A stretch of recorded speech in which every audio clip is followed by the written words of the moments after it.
It started as a reunion trip. The four of us, me, Jenna, David, and Kira, had drifted apart after graduation, scattered across the country by jobs and relationships, and the slow erosion of friendships that happens when you're no longer forced to see each other every day. Kira suggested the camping trip. She'd found this place online, a remote stretch of forest in the Appalachian Mountains, miles from the nearest town. No cell service, no other campers, just us in the wilderness like the old days when we used to hike together on weekends. It sounded perfect. A chance to reconnect. A chance to remember who we used to be before adult life ground us down into exhausted strangers. We should have paid attention to the name. Blackwood Forest? The locals called it that because of the trees. Not because they were dark in color, but because of what happened to them in winter. When the leaves fell and the branches went bare, the trees looked burned, skeletal, like a forest fire had swept through and left nothing but charred bones reaching toward the sky.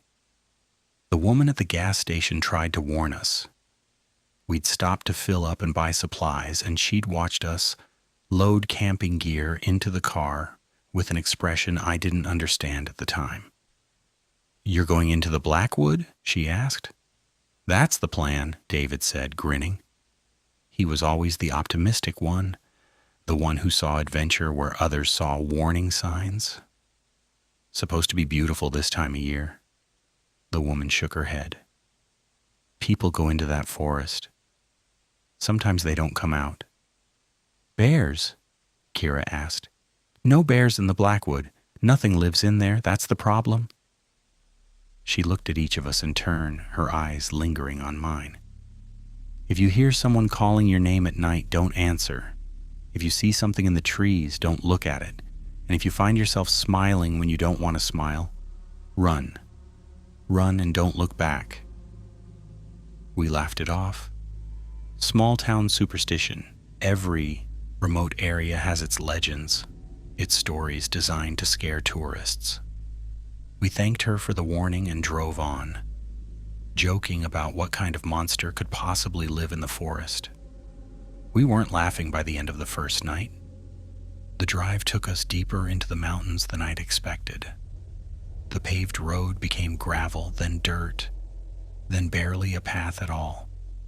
The trees closed in around us, those skeletal black branches scraping against the car like fingers trying to hold us back. We reached the campsite just before sunset. It was a small clearing, maybe 50 feet across, surrounded by trees so dense and dark they seemed to swallow the fading light. No sounds, no birds, no insects, just silence so complete it felt like pressure against my eardrums. "Cozy," Jenna said, but her voice was uncertain. She felt it too, that wrongness, that sense of being watched by something that wasn't quite there. We set up the tents anyway, built a fire, cooked dinner over the flames, and passed around a bottle of whiskey and tried to pretend everything was normal. The conversation was stilted at first. It had been 2 years since we'd all been together. But eventually the alcohol loosened our tongues, and we started talking like we used to.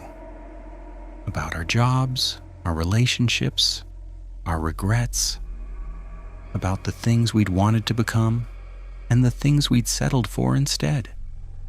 It was almost midnight when I saw it for the first time. I'd stepped away from the fire to relieve myself, walking just far enough into the trees to be out of sight. The darkness was absolute. No moon, no stars. Just the faint orange glow of the campfire behind me and blackness everywhere else. The silence was what struck me first. Complete silence, not the quiet of a forest at night, where you can still hear insects humming and leaves rustling and the distant call of owls. This was absence, this was void. Like the darkness had swallowed sound itself. I was finishing up when I heard a branch snap. I froze, listened. Nothing. Then another snap. Closer. I squinted into the darkness, trying to make out shapes in the shadows. My eyes were adjusting, picking out the outlines of trees, the gaps between branches, the layers of shadow that made up the forest at night. And for just a moment, I saw something. Pale, low to the ground, crouched between the trees like a person on all fours, but wrong. The proportions were wrong. The limbs were too long. The body was too thin. And where the face should have been, I saw 2 dark holes and something that might have been a smile. A wide, wide smile. The thing didn't move. It just crouched there, watching me, that grin stretching across what might have been a face. I couldn't see teeth from this distance, but I could feel them, could sense them in that smile, rows and rows of something sharp, something hungry. I blinked, and it was gone. Not like it moved. Not like it ran away or retreated into the darkness. 1 second it was there, and the next, it wasn't. Like it had never existed at all. I stood there for a long moment, heart pounding, trying to convince myself I'd imagined it. A trick of the light. A shadow that looked like something it wasn't. My brain filling in patterns where none existed. But I could still feel it watching. From somewhere in that blackness, something was still looking at me, still grinning that impossible grin. I ran back to the campfire. Didn't say anything to the others, told myself I'd imagined it. A trick of the light? A shadow that looked like something it wasn't. But I didn't sleep that night. I lay in my tent, listening to the silence, waiting for sounds that never came. And just before dawn, I heard something that made my blood freeze. Footsteps, circling our campsite, slow and deliberate. The crunch of dead leaves, the snap of twigs, going around and around and around. I wanted to look. I wanted to unzip my tent and shine my flashlight into the darkness and prove to myself that nothing was there. But I remembered what the woman at the gas station had said. If you see something in the trees, don't look at it. So I stayed still. I kept my eyes closed. And eventually the footsteps stopped. In the morning, we found the tracks. They were everywhere. Around the tents, around the fire pit, around our packs and our gear. Tracks that looked almost like handprints, pressed deep into the soft earth, as if something had been walking on all fours. "What the hell?" David said, crouching to examine them. "These look human, kind of." "Kind of," Kira agreed. She was pale, scared in a way I'd never seen her. "Look at the fingers, they're too long, and there are too many of them." She was right. The handprints had 6 fingers each, and the fingers were extended, stretched, like they'd been pulled until the joints separated. "Maybe it's a hoax," Jenna said. "Someone's messing with us, trying to scare off the tourists." "We're 20 miles from the nearest road," I said. "Who would come all the way out here just to prank some campers?" No one had an answer. We found our food, scattered around the clearing. Nothing was eaten. Nothing was taken. Everything had just been pulled out of our packs and spread across the ground, examined, touched, like something had been curious about us. We should have left then. Every instinct told me to pack up, hike back to the car, and drive away as fast as possible. But David insisted we were overreacting. It was probably just an animal, he said. A raccoon or a bear. The tracks looked weird because of how the mud had dried. Kira backed him up. We'd driven 6 hours to get here. We'd paid for permits. We couldn't just leave because of some strange footprints. I looked at Jenna. She looked at me.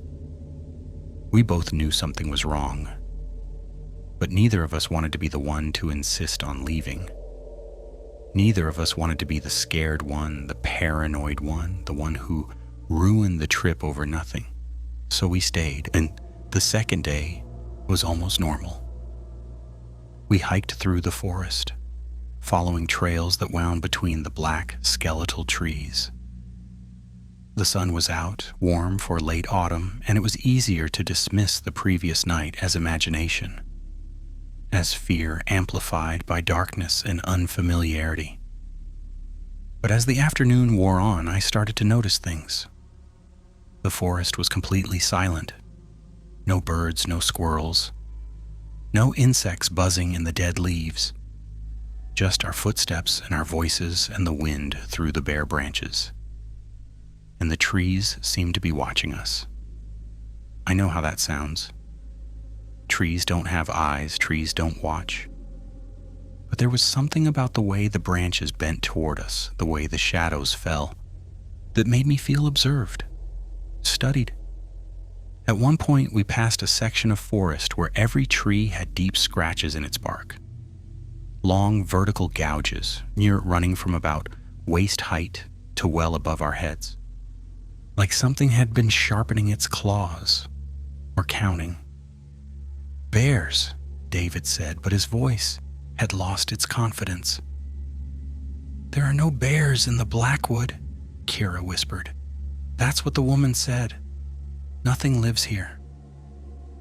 We hurried past. No one spoke again until we reached the campsite. That night, Jenna heard the voices. We were sitting around the fire, trying to maintain the illusion that everything was fine when she suddenly stood up. Her head was tilted like she was listening to something far away. Do you hear that? She asked. Hear what? I said. Someone's calling my name. We all went quiet, listened. I heard nothing but the crackle of the fire.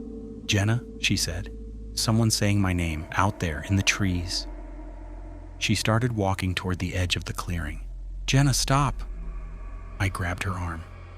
There's nothing out there. You're imagining it. I'm not imagining it. She pulled free, her eyes fixed on the darkness beyond the firelight. Can't you hear it? It's coming from over there. Someone needs help. No one's out there, David said. Erin was scared now. We all were. No one for 20 miles. Whatever you're hearing, it's not real. Jenna hesitated. The firelight flickered across her face, and for just a moment I saw something in her eyes that made my stomach drop. Hunger. Not for food, for something else. Something she couldn't name. It knows my name, she whispered. It's been waiting for me. I pulled her back to the fire, made her sit down, gave her water, food, anything to distract her from whatever she thought she'd heard. She came back to herself eventually, shaking her head like she was waking from a dream. I don't know what happened, she said. I heard my name, and I wanted to find out who was calling. I wanted it more than anything. We didn't sleep in separate tents that night. We all crowded into one, pressing together like children afraid of the dark. And we took turns keeping watch, flashlights ready, ears straining for sounds. In the silence, at 3:33 a.m., the voices started again. The voices, David. The sound came from outside the tent. Close. So close. David, come out. I found something. You have to see this. It was Kira's voice. Exactly Kira's voice, with all her inflections, all her little verbal quirks. But Kira was sitting right next to me, her hand gripping mine so hard I could feel the bones grinding together. That's not me, she breathed. Oh God, that's not me. David. The voice again, patient, coaxing. Come on, don't you trust me? I just want to show you something. It's beautiful out here. The trees are so beautiful. David's hand moved toward the tent zipper. I grabbed him, pulled him back. Don't.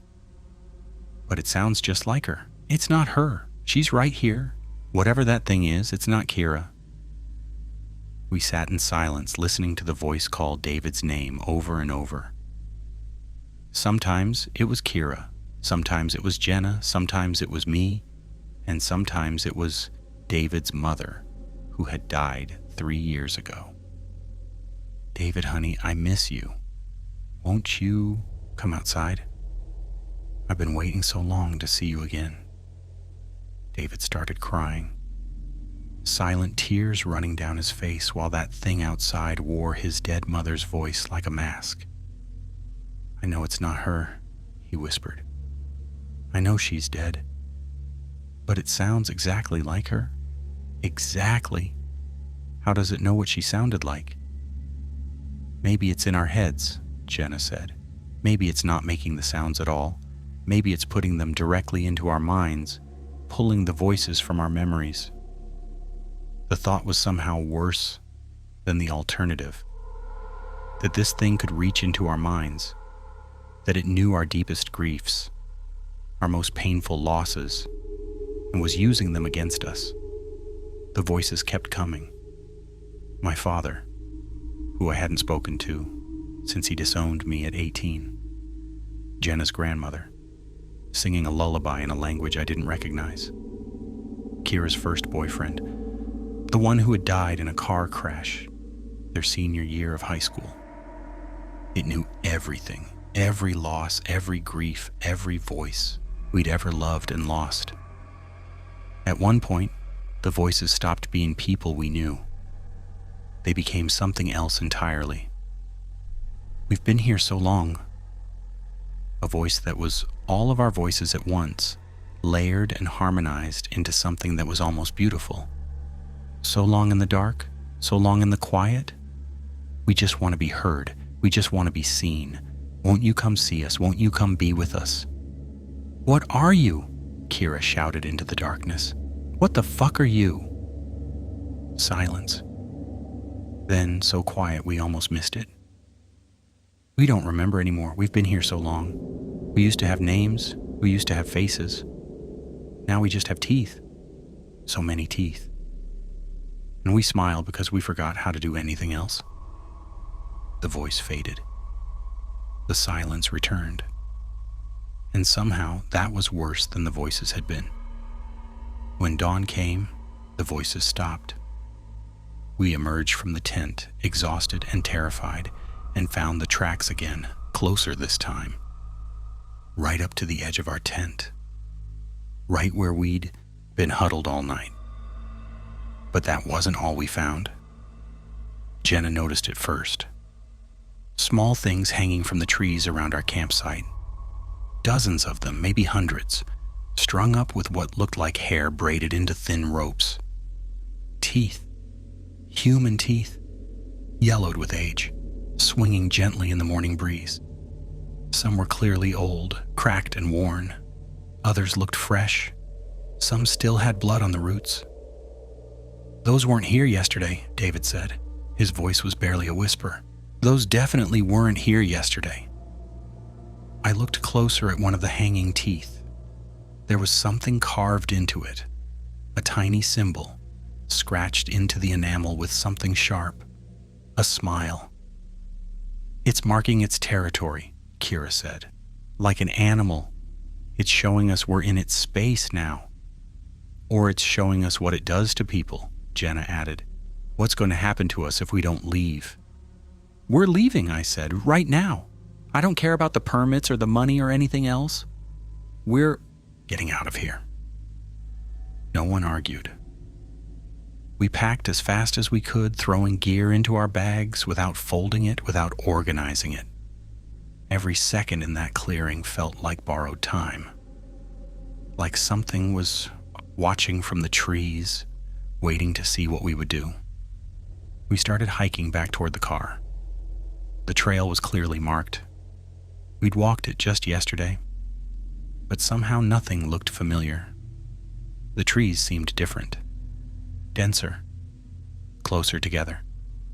The path kept splitting, forking into directions we didn't remember, leading us in circles that brought us back to the same clearing over and over. "This isn't right," Kira said. "We've passed that rock 3 times. We're going in circles."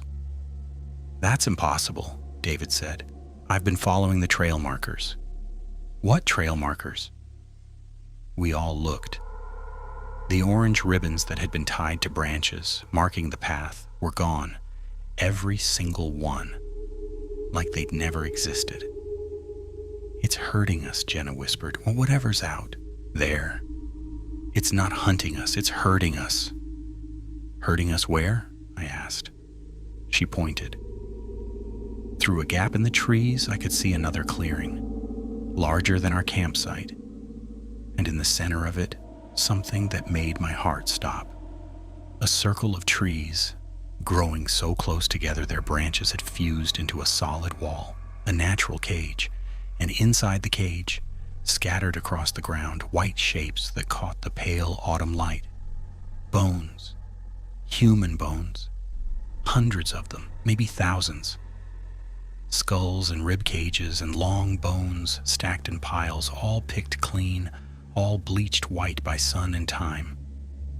We moved closer, drawn by the same horrible fascination that makes people slow down at car accidents.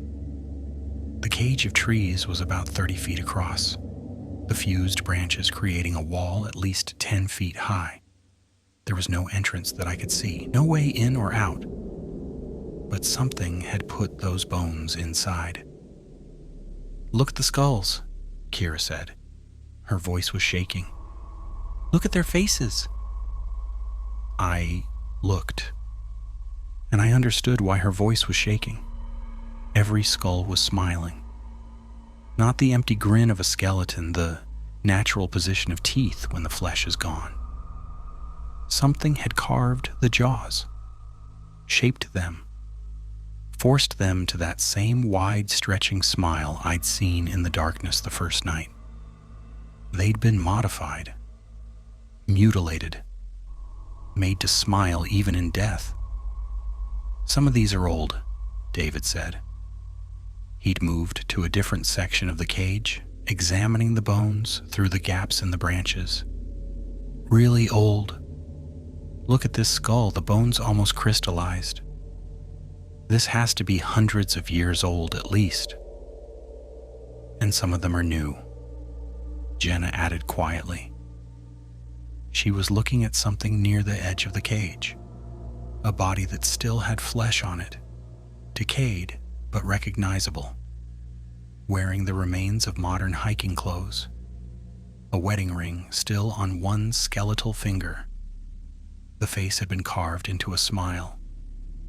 "Oh God," Kira said, "how many people—" She didn't finish the sentence because that's when we heard it behind us. A sound like laughter, high and sharp and wrong, like a person laughing who had never heard what laughter was supposed to sound like. We ran. I don't know how long we fled through the forest. Time stopped making sense. The trees blurred past, black shapes against gray sky, and behind us, always behind us, that horrible laughter and the crash of something moving through the underbrush. Something fast, something that was playing with us. Kira tripped first. She went down hard, her ankle twisting beneath her, and I heard the snap of breaking bone. "Go!" she screamed. "Don't stop, don't!" I looked back. I know I shouldn't have. I know I should have kept running. But I looked back and I saw it. The thing from the first night. The pale shape I'd glimpsed in the darkness. But now it was close. Now I could see it clearly. It had been human once. Maybe. It had a human shape, a head and a torso and limbs that might have been arms and legs. But everything was stretched, elongated, wrong. Its skin was white, not pale but white, like something that had never seen the sun. Its fingers were impossibly long, jointed in too many places, and they ended in nails that were more like claws. But its face was the worst. 2 eyes black and empty as holes in the universe, set in a skull that was too narrow, too angular, too far from human. and below them a mouth that stretched from ear to ear, filled with teeth like needles, curved inward like a trap designed to never let go. It was smiling, that permanent, horrible smile. And as I watched, frozen in terror, it opened its mouth wider and wider until the smile split its face in half, revealing a darkness inside that seemed to go on forever. Kira screamed once. Then the thing was on her. I didn't see what happened next. David grabbed my arm and pulled me forward, and we ran, leaving Kira's screams behind us, leaving our friend to that thing in the woods. We found her an hour later.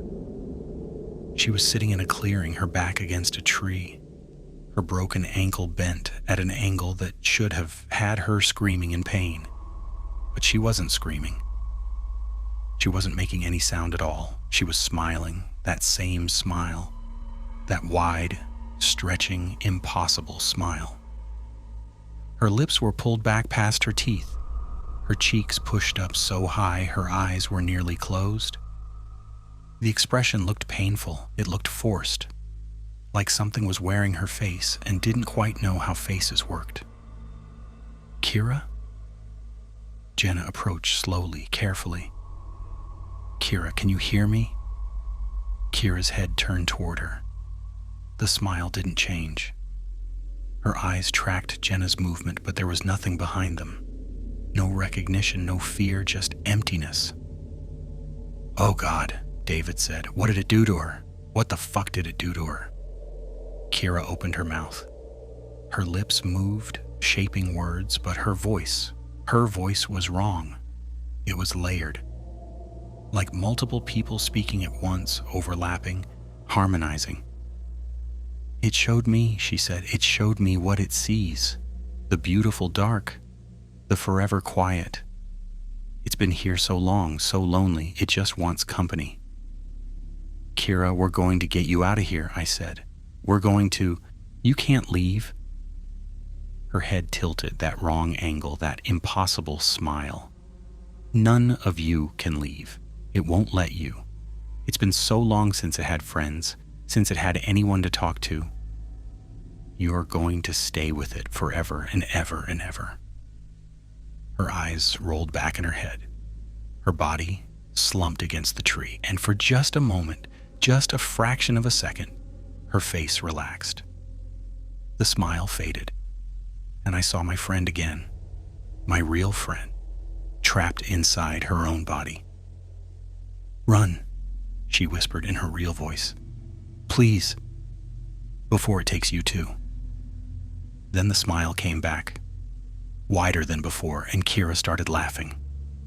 That high, sharp, wrong laughter that echoed through the trees and seemed to come from everywhere at once. We left her there.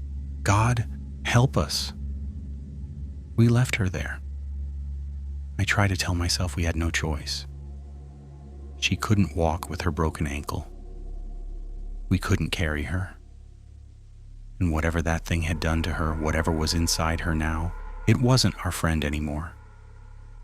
But I still hear her laughter in my dreams. I still see that smile stretching wider and wider, swallowing her face, swallowing everything she used to be. We ran until we couldn't run anymore, until the forest opened up and we found ourselves at the edge of a cliff, looking down at a valley filled with more of those black, skeletal trees stretching toward the horizon.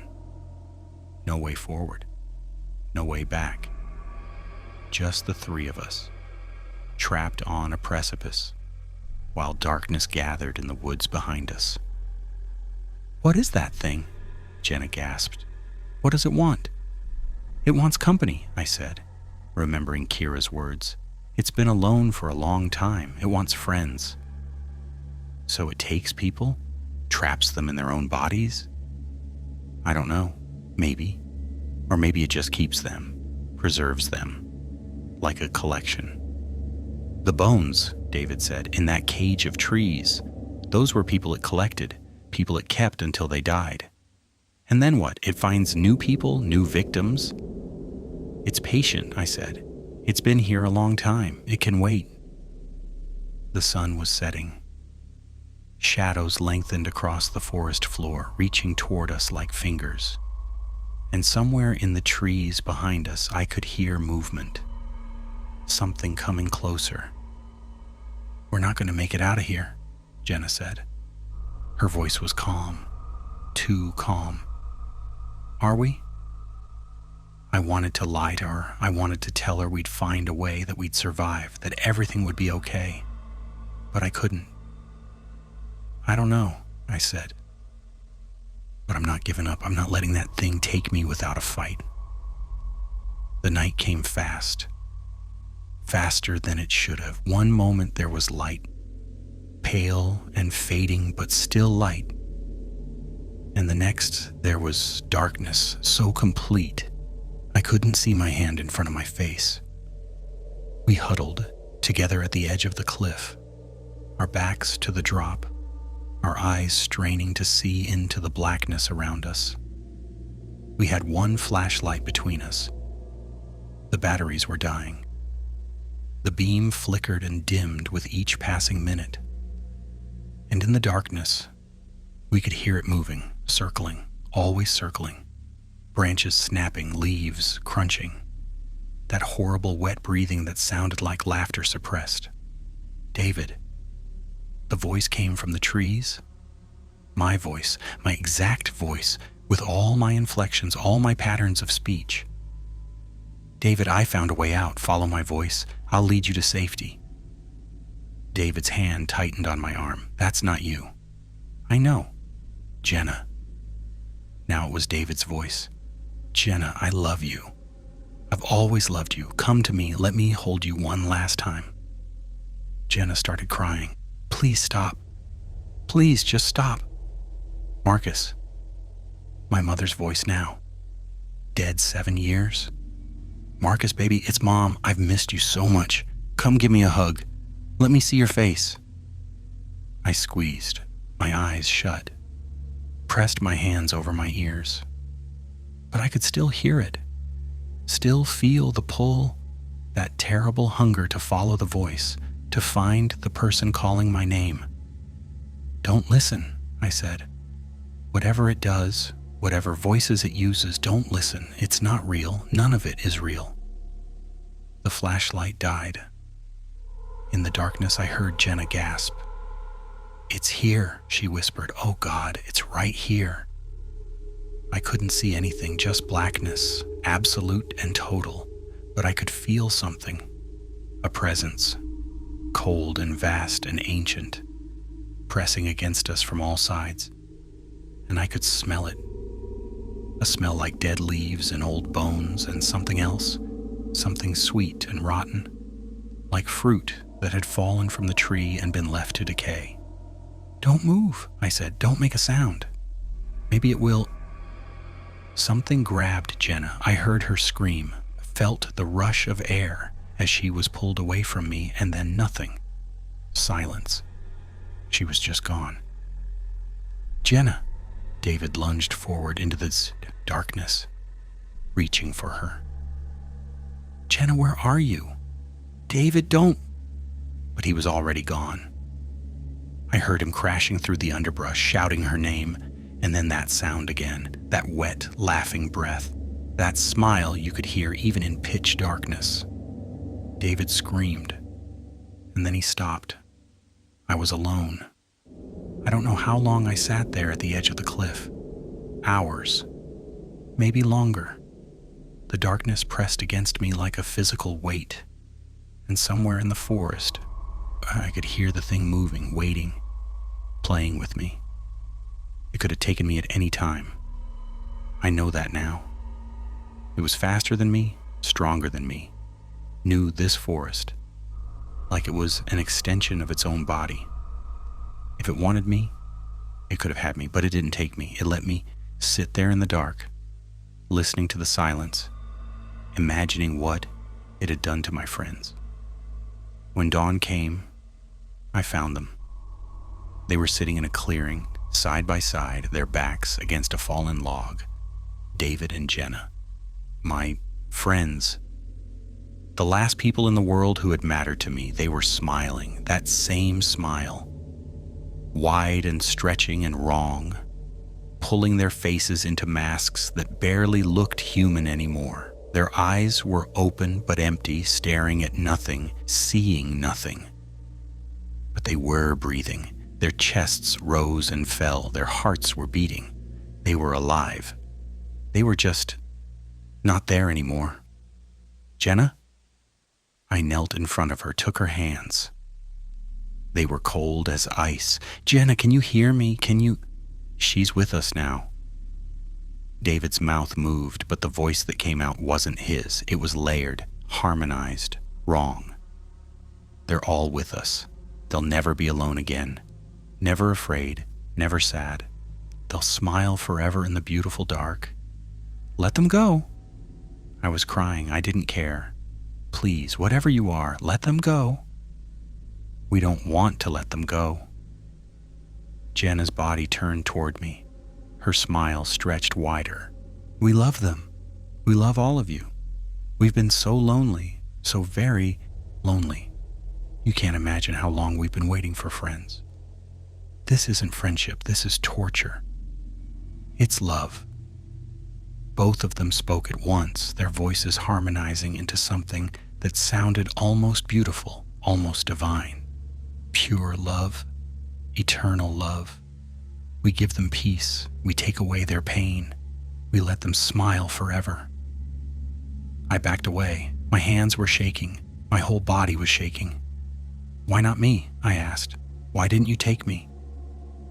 The smiles on my friends' faces changed, became almost tender.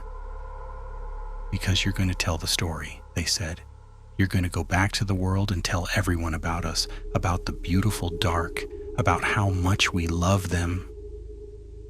And they'll come.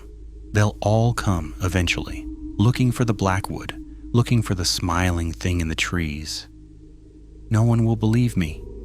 They don't have to believe, they just have to come. The thing let me go. I don't know why. I don't know what purpose it served, letting one victim escape to tell the tale. Maybe it was telling the truth. Maybe it wanted me to spread the story, to draw more people into its forest. Or maybe it just wanted me to suffer, to live with what I'd seen, what I'd lost, what I'd failed to prevent. I walked out of the Blackwood Forest as the sun rose. The trails that had been impossible to follow were suddenly clear. The paths that had led in circles now running straight and true toward the road where we'd left our car. The car was still there, the keys were in my pocket. I drove away and didn't stop until I reached the gas station where the woman had tried to warn us. She looked at me when I walked in, looked at my face, my clothes, my eyes, and she knew. Without me saying a word, she knew. How many? She asked. 3. She nodded slowly, sadly, like she'd heard this story before. It's been taking people for as long as anyone can remember, she said. The Cherokee knew about it. They called it something that doesn't translate. The thing that smiles. The keeper of the lost. They said it was here before the forest, before the mountains, before everything. What is it? No one knows. Some kind of spirit, some kind of God, something that got forgotten and went mad in its loneliness. She poured me a cup of coffee, pushed it across the counter. It doesn't kill them, you know. The people it takes. They're still alive in there somewhere, trapped in their own bodies while it wears them like puppets. There has to be a way to stop it, to save them. If there is, no one's ever found it. She looked at me with pity, with understanding. Go home. Try to forget. That's all anyone can do. I drove home. Tried to return to my life. Tried to pretend that everything was normal, that I hadn't left my 3 best friends in a forest to smile forever. But I can't forget. The first week was the hardest. I couldn't sleep. Every time I closed my eyes, I saw them. Kira sitting against that tree, her ankle twisted at an impossible angle, that smile stretching her face until it didn't look like her anymore. David and Jenna side by side on that fallen log, their bodies moving in perfect synchronization, speaking with voices that weren't theirs. I reported them missing, told the police we'd gone camping and gotten separated, that I'd looked for them for hours but couldn't find them, that I'd barely made it out myself. They sent search parties into the Blackwood, helicopters, dogs, everything they could muster. They found nothing. No bodies, no campsite, no evidence that anyone had ever been in that forest at all. The clearing where we'd pitched our tents was just empty ground, undisturbed, as if we'd never been there.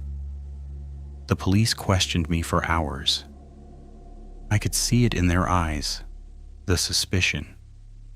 3 people go into the woods with a 4th person, and only the 4th person comes out. They thought I'd done something, killed them maybe, and hidden the bodies, but they couldn't prove anything, and eventually they had to let me go.